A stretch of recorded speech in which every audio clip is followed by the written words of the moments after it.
So what we're going to do now is we're going to set up for band retraction self-supported. So what Jason's doing now is safety feature. We're wearing the skull cap because we don't want the hair to pinch. And what he's doing now is he has loaded the band so the band is at the crease of the ear. The goal is to get that band locked into the crease of the ear. From here, once he's going to lower himself down, rounded position, step on the band with make sure his arches of his feet have that band secure.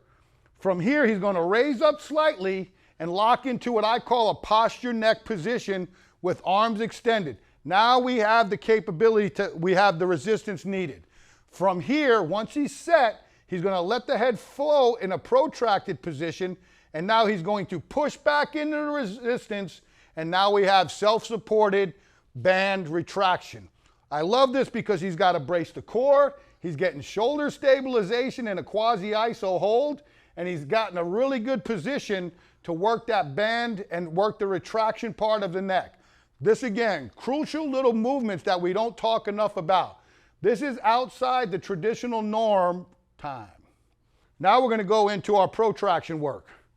So he's going to stand in the same position, arches. He's going to crisscross the band, pull it up over the top,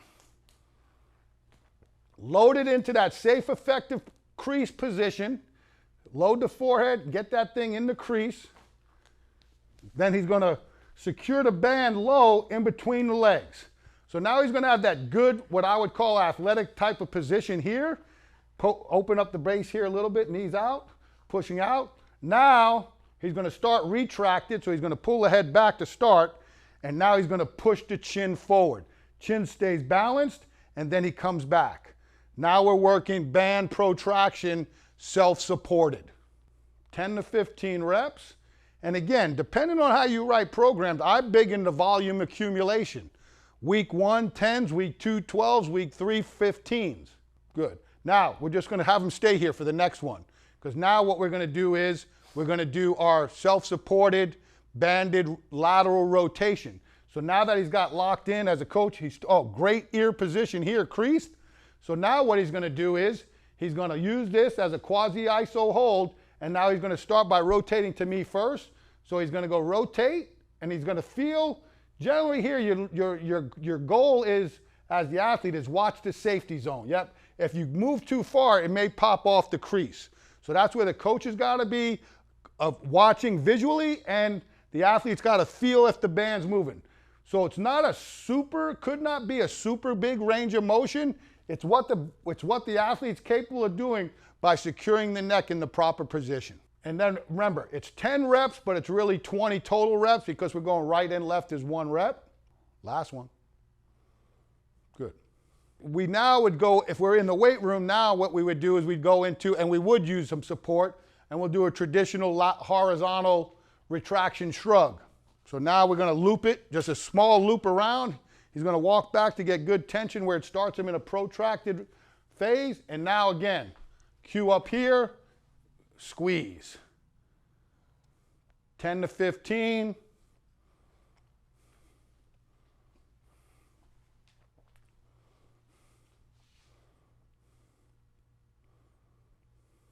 Last one.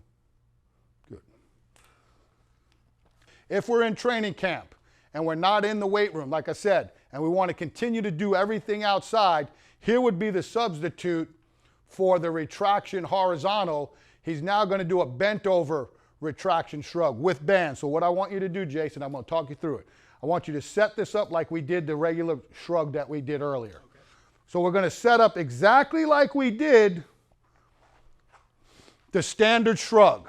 So Jason's going to come up, and now what I want him to do is he's going to get in what I call the RDL position. So you're going to have a slight bend in the knee, and now you're going to hinge back so that you get yourself into a position where you're hovering.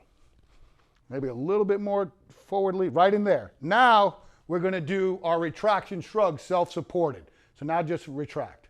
There we go. So this is a way, if we want to stay out on the field, we can do that also.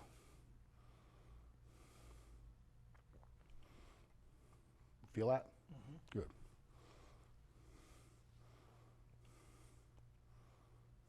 Last one. Good. Okay, preseason. In the weight room, we're going to use our micro band and we're going to do what we call a chicken wing. So we're going to loop it over the rack. The athlete's going to take it in, put it above his elbow. Now he's going to bring his hands behind himself. Here, he's going to go in, and now we're going to abduct. So he's going to now pull his elbows together, and we're going to go chicken wing. Feel that? Yes. Yep. There we go. Let's lower this just a little. There we go. Yeah, that feels better. The big thing here is watching the band slide a little bit. May have to adjust. So sometimes a partner may be available. Hopefully they are. But either way, as long as the resistance stays within the armpit to the elbow, you're going to feel it, right, Jason? I do. That's it, 10. Okay, if we want to stay out on the field, what I'd have Jason do is I'd have him take his mini band, double loop it, put it on his elbows here, wrists at 90 degrees. And then once he gets tension here, I'm just going to do pulsing, trying to squeeze the elbows in here. Now just pulse it. And we're doing pulses. So this is a little bit of an external rotation, but he's going to do some pulses. And he would do that 10 to 20 times because it's a small range of motion. Good. So what we've done is we've taken preseason and kind of shown you two different ways to do it in a team setting. If time is of an issue, man, I would highly recommend possibly doing this as part of my pre-work on the field. If you feel like that's something you don't want to pre-fatigue before practice, then obviously after practice in a pre-fatigue state, the athlete probably would get some quality work. And if we're transitioning into the weight room anyway, it could be a way for you to know everyone's getting their neck done at the same time, and you could have all your assistant coaches helping coach it up. So again, preseason work, 1 to 2 times a week, 1 to 2 rounds, 10 to 15 reps.